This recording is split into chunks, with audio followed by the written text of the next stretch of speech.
Even if you are outside, whether by sickness or by choice or by any circumstances, Jesus goes out to you outside. Jesus meets us outside.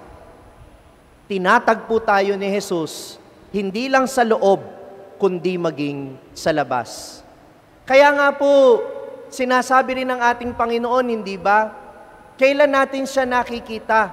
Hindi lang sa Eucharistia, hindi lang sa kanyang salita. Sa tuwing may tinutulungan tayong kapwa sa labas ng simbahan, sa labas ng ating tahanan, ito ay ginawa natin sa kanya. Because Jesus can be found not only inside, but also outside. And I am referring to not only inside the church, but inside your homes. Madaling abutin, madaling mahalin, madaling tulungan ang mga taong abot kamay natin sa loob ng tahanan. Pero paano naman yung mga nasa labas? Sa Ebanghelyo, makikita natin si Jesus, palaging nasa labas, hindi nananatili sa loob. Tinatagpo tayo kahit hindi pa tayo makapasok.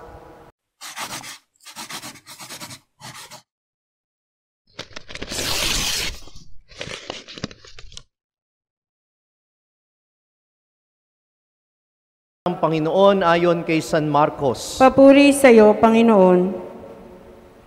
Noong panahong iyon, may isang ketonging lumapit kay Jesus. Nanikluhod at nagmakaawa. Kung ibig po ninyo'y mapagagaling ninyo ako. Nahabag si Jesus at hinipo siya, sabay ang wika, ibig ko, gumaling ka. Noon di nawala ang ketong at gumaling ang tao. Pinaalis siya agad ni Jesus matapos ang ganitong mahigpit na bilin. Huwag mong sasabihin ito kanino man, sa halip, pasuri ka sa saserdote pagkatapos maghandog ka ayon sa iniutos ni Moises upang patunayan sa mga tao na ikaw ay magaling na. Ngunit umalis siya at bagkus, ipinamalita ang nangyari. Ano pat hindi nahayagang makapasok ng bayan si Jesus. Naroon na lamang siya sa labas, sa mga ilang na puok, at doon pinagsasadya ng mga tao, buhat sa iba't ibang dako. Ang mabuting balita ng Panginoon. Pinupuri ka namin, Panginoong Hesukristo. Magandang hapon po sa inyong lahat. At natatangi po ang ating pagbati sa lahat ng mga kasama nating sumusubaybay sa live streaming saan man po kayo naroon sa mundo. Ang parokya ng San Agustin ay kaisa ninyo sa diwa ng panalangin.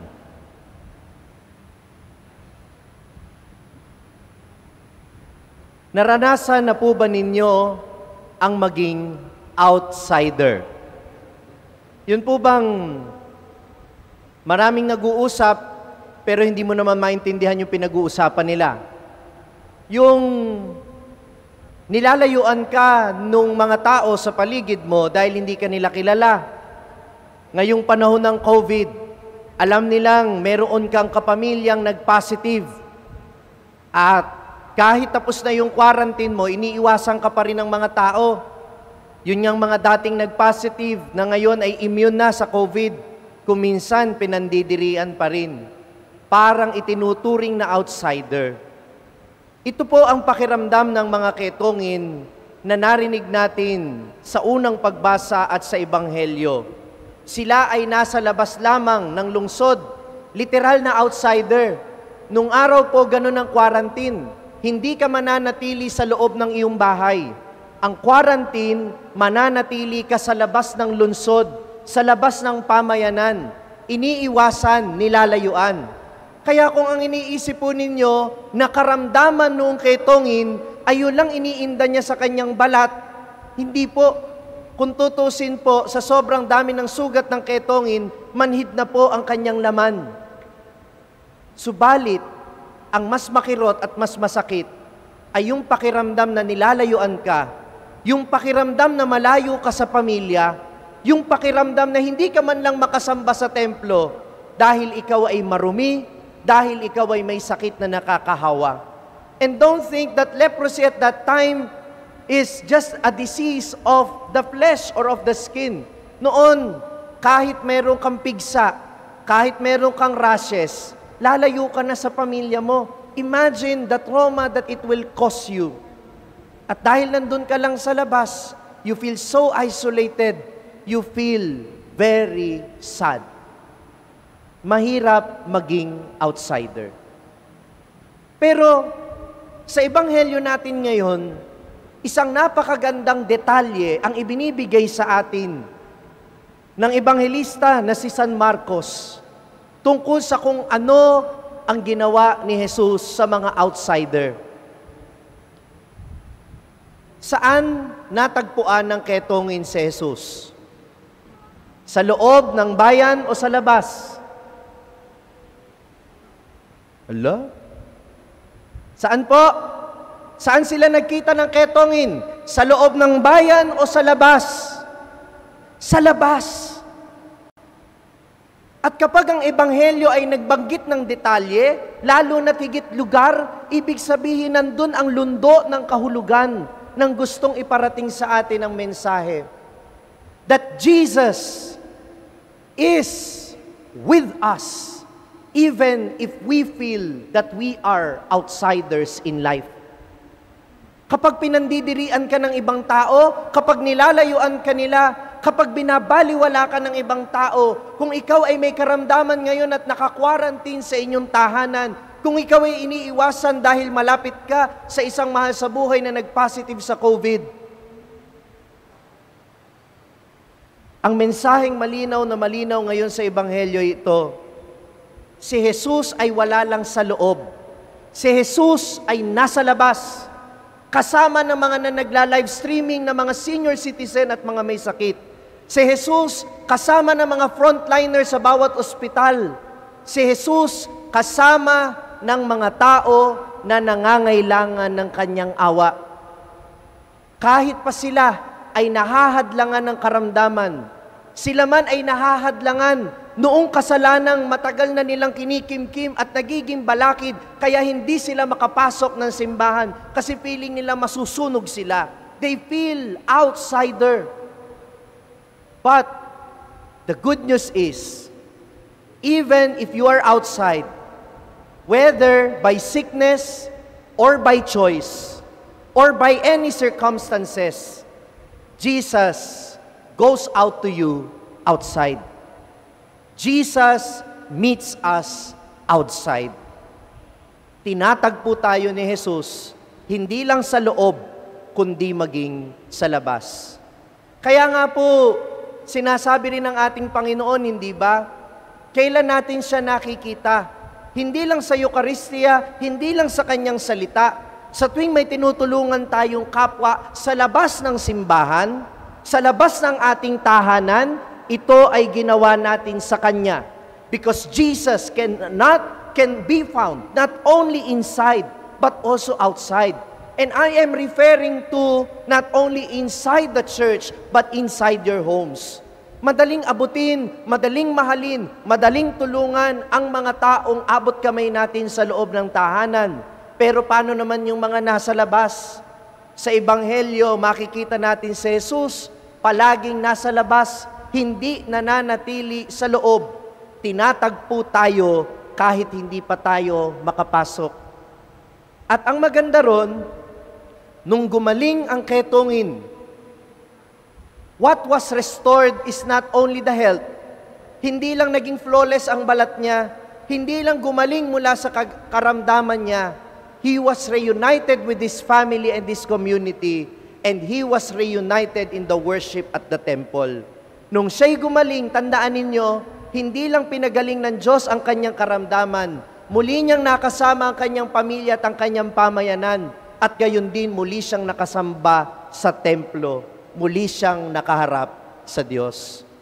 At minamahal ko mga kapatid, ito po yung dahilan kung bakit lumalapit tayo sa Panginoon upang yung ating kasalanan ay mapatawad, upang yung ating mga karamdaman ay mapagaling. Hindi lang para maging maginhawa ang buhay natin, kundi para muning manumbalik ang ating ugnayan sa ating kapwa at ang ating ugnayan sa Diyos. We pray for this pandemic to end, not just to return to our normal lives, but to live a life closer to one's family, closer to friends, closer to the community, and closer to God. Katulad ng ketongin, tayo sa bawat isa'y parang nandidiri ngayon. Lahat ay naka-face mask kasi lahat pwedeng may virus. Pero nangangarap tayo at nagdadasal tayo ng Panginoon sa Panginoon na, Panginoon, kung ibig po ninyo, mapagagaling ninyo kami sa COVID-19. Kung ibig po ninyo, alisin nyo na ang virus na ito, hindi lang para makapag-date tayo bukas sa Valentine's Day ng face-to-face. Hindi lang para bumalik lang sa normal ang mga gawain natin, kundi para mas maging malapit tayo sa ating pamilya, sa ating pamayanan at sa ating Diyos. Pinapangarap nating mawala ang pandemya para sa susunod makapagsimba na tayo ng may gaan sa ating kalooban at walang takot. Mayakap na muli natin ang isa't isa. Maiparamdam natin sa isa't isa ang pagmamahal sa pamamagitan ng pagiging malapit sa kanila dahil pinagaling na ni Jesus ang ating sakit. Dahil pinawi na ni Jesus ang pandemyang COVID-19. Amen?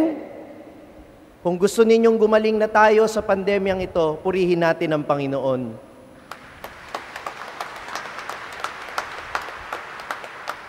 Pero, hindi lang sapat na naisin nating gumaling. Dapat naisin din natin na magpagaling. Ang sabi ni San Pablo, "Be imitators of me as I am an imitator of Christ." Tularan ninyo ako kung paanong tinutularan ko si Jesus. In short, tularan nating lahat si Jesus. Hindi natatakot lumabas. Hindi natatakot na makipagtagpo doon sa mga may karamdaman upang bigyan sila ng kagalingan at kaluwagan sa kanilang kalooban. Don't get me wrong. I am not encouraging you to break the protocols. No. Ang sinasabi ko lang, sa inyong maliliit na pamamaraan, gamitin ang social media, gamitin ang inyong cellphone, gamitin ang inyong linya ng mga telepono para abutin yung mga tinuturing na outsiders ngayon. Yung mga tao na may sakit na nag-positive, yung mga kamag-anak nila na naka-isolate. Kasi alam po ninyo, sabi ng mga nagko-quarantine, hindi naman po talaga mabigat sa kalooban yung karamdaman eh. Kuminsan wala ka namang sintomas eh. Pero ang pinakamabigat, yung maramdaman mong mag-isa ka at iniiwasan ka ng iba. Amen? Kaya yan ang silbi. Bakit meron tayong mga technology? Hindi para maglibang, kundi para tayo'y pag-ugnayin upang maabot natin yung mga nasa labas. Hindi lang yung mga may sakit, kundi yung mga kamag-anak nating OFW na hindi makauwi. Kailangan nila ng pagkalinga natin. Kailangan nila ng pangangamusta natin. Upang nang sa gayon, hindi nila maramdaman na sila ay outsider. Minamahal kong mga kapatid, si Jesus nagdulot ng kagalingan doon sa ketongin. Pero ang ending, nanatili siya sa labas. At doon siya pinuntahan ng mga tao at doon siya naglingkod. Huwag tayong manatili dito sa loob ng simbahan. Lalabas tayo mamaya at yung kagalingang naranasan natin dito, yung pagmamahal ng Diyos na naranasan natin sa Eucharistia, dapat lamang natin ito ibahagi sa iba. Si Jesus ay naging outsider para sa mga outsider. At tayo na mga pumapasok dito sa simbahan, sa ating paglabas, nawa makita din natin si Jesus sa muka ng mga outsiders. Amen. Kung na-bless ka ng pagninilay natin sa araw na ito, huwag mong kalimutang mag-subscribe sa page na ito at i-click ang bell button para manatiling updated sa tuwing nag-upload tayo ng mga pagninilay dito. At syempre, hindi pwedeng ikaw lang ang nabe-bless. Kung gusto mo ring ma-bless ang iyong mga kaibigan at mahal sa buhay, i-share ang link ng video na ito sa kanila. Ako po si Father Franz Dizon, ang content creator ng Sa Madaling Sabi na matatagpuan ninyo sa iba-ibang social media platforms. Pari ng Diocese ng Malolos, at ngayon ay matatagpuan na rin po ninyo ang aking mga pagninilay sa #1 Catholic app in the world, ang Hallow. 400,000 po na Pilipino na ang nakasubscribe sa Hallow. Ano pang inihintay ninyo? I-download na po ninyo ng libre ang Hallow app sa inyo pong Google Play Store o kaya naman ay Apple App Store. Magkita-kita po tayo hanggang sa aking susunod na pagninilay dito sa ating page, ang Sa Madaling Sabi.